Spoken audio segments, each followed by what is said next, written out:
Darating ang panahon na mawawala tayo sa mundong ito. At kapag dumating ang panahon na yun, hindi mahalaga sa kung gaano karami ng pera ang naipon mo sa bangko. Hindi rin mahalaga sa kung gaano ka successful sa trabaho or sa business mo. At lalong hindi mahalaga sa kung gaano kaganda ng mukha at ng katawan mo.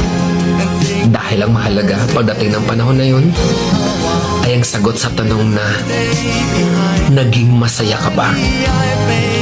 Nagawa mo ba ang kagustuhan ng puso mo kahit pag-gaano ka malito sa mata ng mundo?